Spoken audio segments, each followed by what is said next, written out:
The Volvo XC40 Recharge Twin is an all-electric SUV that has two motors, one on each axle, and combined they output a whopping 408 horsepower. Now, we're going to be talking about its performance later down in this review, but first off, let's talk about price and competition. Here, the Twin starts from just under £50,000. The Twin Plus, which adds a few additional features, can be found for around £52,000. And the Twin Pro, which we have on review over here, the top spec model, at least at the time of doing this review, can be found for around £56,700 on the road. Now, in this review, we've been seeing how it compares to its rivals and indeed its near identical sibling, the Polestar 2. And by the way, if you're interested in that review, check it up on your pop-up banner. And of course, if the XC40 Recharge Twin is actually worth your money. So to kick things off, we're going to talk about its exterior design. And while it's very subjective, I think if anyone likes a Volvo vehicle, I'm pretty sure they're going to like the XC40 Recharge Twin. Now here, while it's a little bit dirty, I'm sure the B-roll that's going to kick in is going to show it and paint it in a better light. From the front, you've got, well, a stunning design with the LED headlights that give it a little bit of a personality. It's even got a little bit of a aggressive stance given that how the bonnet is kind of shaped, and at the front the grille is covered, unsurprisingly, because it's an electric vehicle and therefore differentiates itself from its, well, IC based competitors or indeed its siblings. Now from the side you do have 19-inch alloys that come standard.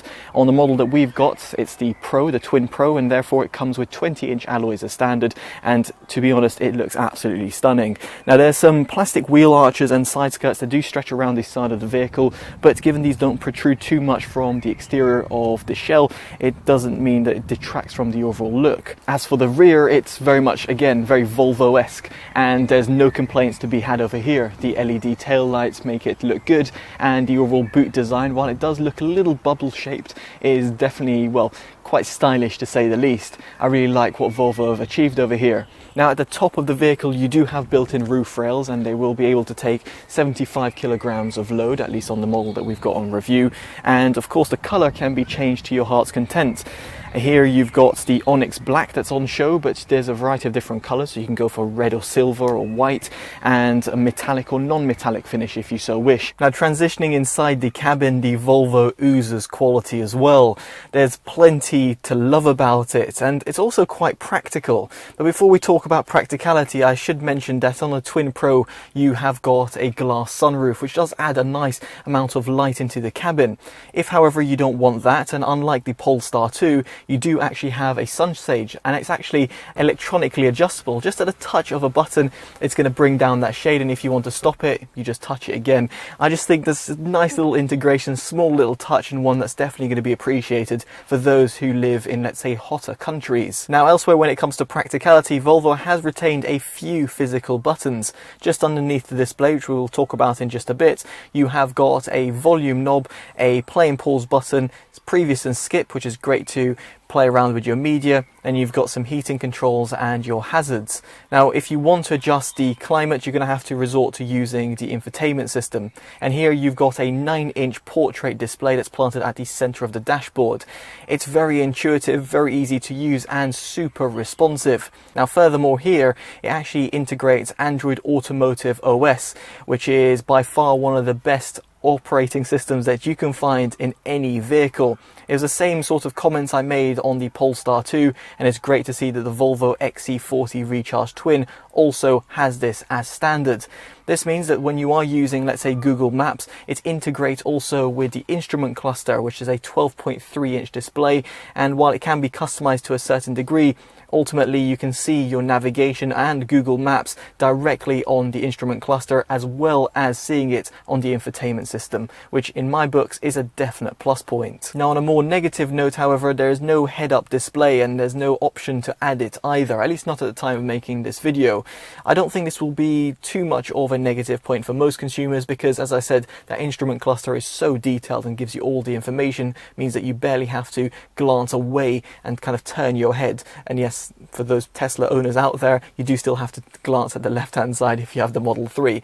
Now I know a lot of people didn't mind that, but for me, it's a kind of safety hazard. Now, for the steering wheel, it's very easy to grip, no issues whatsoever, and we'll talk about handling characteristics further down in this review, but I do have to talk about the buttons. The button layout is, again, flawless on the XC40 Recharge Twin. You've got your media controls on your right-hand side, and you can flick through the different instrument cluster looks as well. And on the left-hand side, you've got your cruise control settings, and this just makes it just very intuitive to use. There's also a button on the right-hand side for the driver by the door frame, and here this will allow you to open up the electric tailgate, and we'll talk about storage capacity in just a moment. But before we do so, I do have to talk about a few other points when it comes to technology, because you have got a wireless charging pad that comes as standard, which is found at the front, and you've also got some storage bays beside it, and furthermore you've got two Type-C inputs for you to connect up to the infotainment system.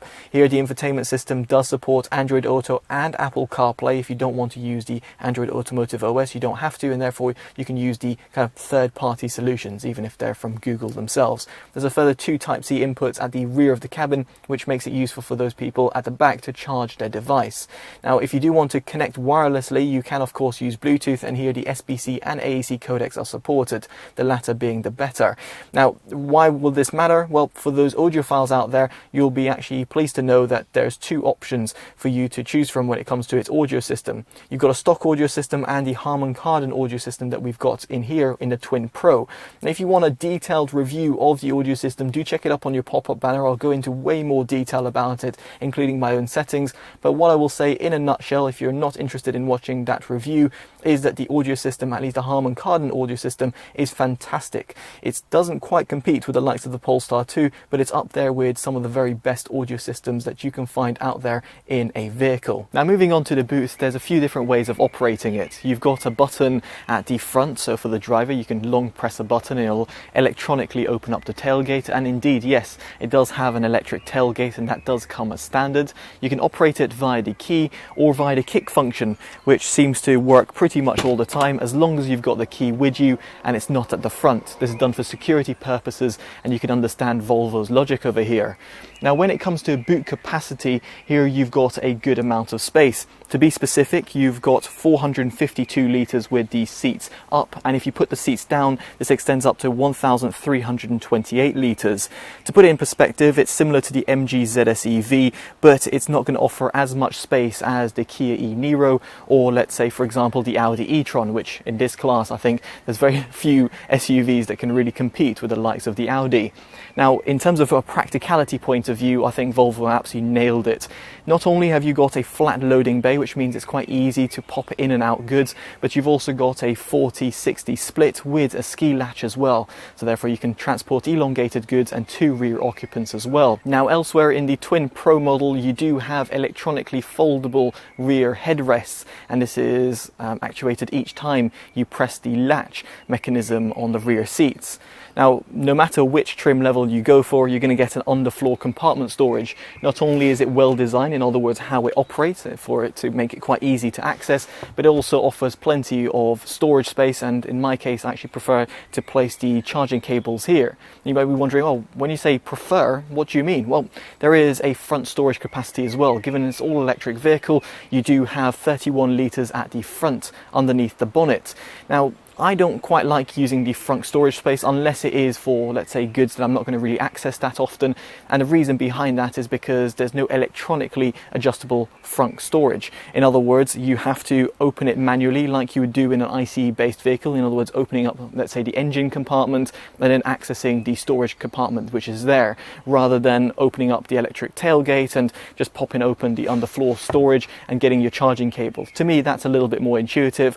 But of course, you might differ, so do let me know in the comments below which camp you sit in. Now, as we're at the rear of the vehicle, I should also mention its towing capacity, because some people out there will be wondering about this, specifically given that it's a Volvo. I can see those people living on the countryside wanting to take, let's say, a caravan or something. Now, if you've got an unbraked trailer, this will give you around 750 kilograms of towing capacity.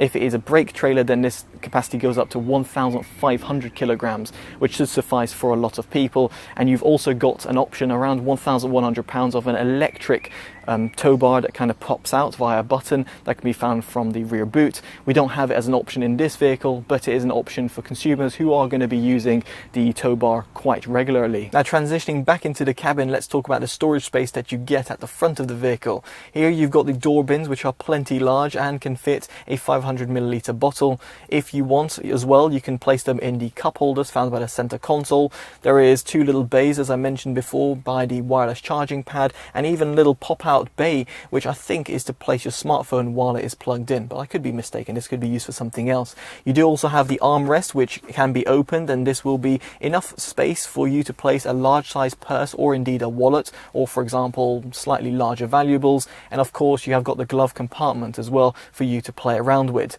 Frankly, at the front of the cabin you've got plenty of storage and there's no complaints in this department. Now, before transitioning to the rear of the vehicle, I should also mention the comfort that you get at the front.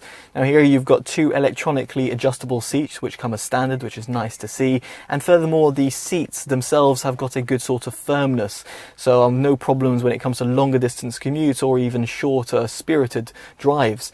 However, I do have a problem when it comes to the overall headroom. Now, this might differ for you, depending of course on your size, but of course in terms of your driving style. For me, I like to sit quite close to the steering wheel because I like to be in full control, and furthermore I like to be able to peer over right over the bonnet, and while the bonnet isn't quite elongated on the XC40, I still like to see all my surroundings. Now, as a result, I am actually quite close to the top segment of the roof over here, which means that if I was in a serious accident, like kind of you see on the Euro NCAP crash dummies, the way they kind of pop out and kind of hit their heads at the top, it does make me think that if I was in a serious accident, it could be quite fatal because of just the way it's designed.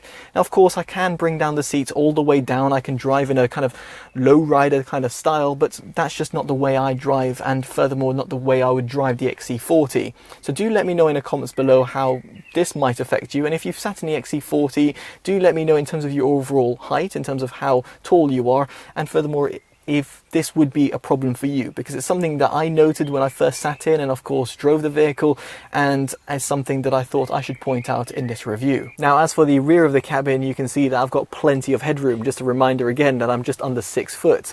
Furthermore, legroom is not an issue either, and the same could be said about the middle seat.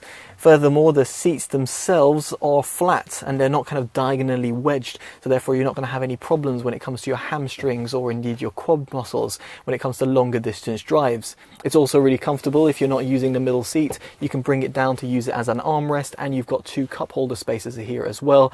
And the climate controls, while you don't have the ability to adjust the climate from the back, you do have the fan controls, and therefore allows you to switch it on or off as the rear occupant. Now, the one thing I do want to mention here, and when it comes to the overall comfort and practicality of the car, is the fact that the front seat has a pressure sensor, and very much like the Polestar 2, it makes it very convenient if you're a single occupant, in other words a single driver coming into the car, driving it and just going off without having to faff around with any buttons or indeed an ignition. However, the problem is that when the driver steps out the vehicle, the vehicle itself powers down, and even if you've got an occupant at the rear, as a result, the climate controls and infotainment system have to be reinitiated if the key fob is within the car, but it just does create a bit of a faff, specifically if you've got, well, let's say kids or teenagers that are sitting at the back while you just quickly pop out to the shop and go to the newsagent, and therefore means that it becomes a little bit less practical when it comes to using it as a daily driver, specifically for those people who have families. Now, moving on from the seat comfort, we do get onto cabin noise, and here the Volvo XC40 is really well insulated when you're not moving, in other words when you're at a standstill. So whatever Volvo have managed in order to reduce the cabin noise should definitely be commended. However, the same couldn't be quite said about the tyre noise that creeps in, and I think this is in part due to the rather stiffened suspension the manufacturer has opted for. Indeed, here, if you're going to go over speed bumps, potholes, or you're going over rougher terrain, not only are you going going to be able to hear it, but you're also going to be able to feel it, which isn't something that could be said about, let's say, the Audi e-tron or the Kia e-Niro or the Hyundai Kona Electric, which just have softer suspension setups. Now naturally you might think, okay, the reason they've done a stiffened suspension is because you get less body roll when you're going at speed, and indeed the Volvo XC40 does have a little less body roll than most of its counterparts. But for an SUV, are you going to be really chucking around corners, or are you going to be using it as a kind of utility vehicle, as the name might suggest, and therefore do your inner city commutes? Of course, you know, it's not terrible, but it's just something I definitely thought I should mention in this review.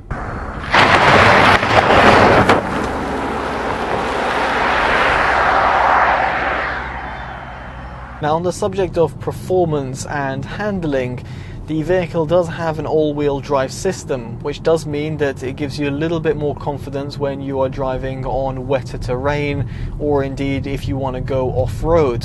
The XC40 even has a dedicated off-road mode, which basically makes the all-wheel drive system work in tandem together and means that it operates at sub 30 miles an hour. What I'm trying to say over here is that if you're going to be driving at speed, you'll have a little bit more confidence chucking this around, rather than the likes of the Kia or Hyundai, which operate on a front-wheel drive system only, and therefore means that they do have a little bit of wheel spin. The same couldn't be said about the Volvo, which really is phenomenal in this department. Now, elsewhere, and very much prominently, is the fact that the two motors deliver 408 horsepower, which combined give you 660 Newton meters of torque.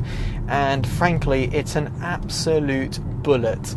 If you're putting your foot down to the mental and you're going from 0 to 60 miles an hour, expect the car to get to that speed in under 4.51 seconds.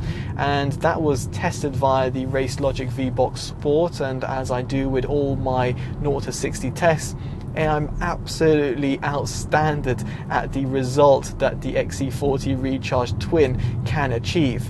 I was not expecting it to be that good, but of course when you even look at the spec sheet, it does make you think, wow, how does this car go so fast in so little time? It's going to bring a joy to anyone's face, be it if you're an EV enthusiast or not. Now, as for top speed, the car is limited to 112 miles an hour. And for those of us who live in the UK or indeed around roads which are restricted, that's perfectly acceptable. But of course, for those who want to take the car on a track, which I can't really imagine, but nevertheless, if you do want to do that, or indeed you want to be driving on the German Autobahn, what you'll find is that the 112 miles an hour limit might make you feel, well, a little bit disappointed, given that the amount of power you've got at your disposal is being limited to such a speed. So you can't go 140, 160 miles an hour, for example. Now, while top speed is going to be important to certain individuals, what is going to be important to everyone is its electric range, and here the XC40 actually caught me by surprise. See, I was expecting it to perform pretty much identically to the Polestar 2, which shares a 78 kilowatt hour battery, the same that you can find comprised on the underfloor of the XC40 Recharge Twin. However, the Twin Pro that we have on review here and the Twin Plus both have a heat pump which is integrated, and as a result it meant from my mixed driving tests I achieved 240 miles, and in comparison the Polestar 2 gets around 200 miles on the same tests. So effectively I got an extra 40 miles versus the Polestar 2 that didn't have a heat pump at the time of the review. So I'm not quite sure if this is purely due to the heat pump, or indeed due to the fact that the driving conditions were slightly different, or the heating was up or on or off. I can't honestly remember, but definitely the results I got from the Polestar 2 were not as great as the likes of the XC40 Twin Pro, which has a heat pump. So as a result, if you live in a colder climate and you are going to be using your climate controls, I very much urge you to go for the Plus or the Pro instead, because these two models have the integrated heat pump and will effectively get you more range. How much extra range? Well, that will really depend in terms of your own driving style and indeed if you're going to be using the climate controls or not. Now, in order to recoup energy back into the battery pack, you've got regenerative braking. Now, you do of course recoup energy via the traditional brake pedal. If however you're like me and prefer to drive via one pedal, then you can do so on the XC40 Recharge. Right now I'm going just under 30 miles an hour, and if I just lift off, you can see the car comes to a pretty abrupt standstill. Now, if you do not want that feature to operate, you can go through the infotainment system, disable it at a tick of a button, and now if I lift off, the car just kind of coasts as a regular ICE based vehicle will do. But as I'm someone who likes driving with a one pedal driving approach, I always tend to enable that option in the electric vehicles that I'm testing and driving. Now, what I like over here is the fact that Volvo have integrated a great one pedal driving approach, very much like it is the case on the Polestar 2. To me, this is done to perfection, and not only does it recoup energy back into the battery pack, but it also means that you can drive with a little bit more of a comfortable experience. Now, other than using the rather addictive regenerative braking method in order to recoup energy back into your battery pack, you can of course plug in the vehicle, and there is a CCS and Type 2 input found on the passenger side. Now, the CCS input is capable up to 150 kilowatts of input, and as a result means that you can go from 0 to 80% in roughly 40 minutes. Should you go for a 3-phase 11 kilowatt input instead, this figure will go from 0 to 100% in roughly 7 hours. Then opt for a 7 kilowatt input, which you can often find on a home or workplace charger, or indeed via most non-rapid public chargers, and this figure will extend up to 12 hours.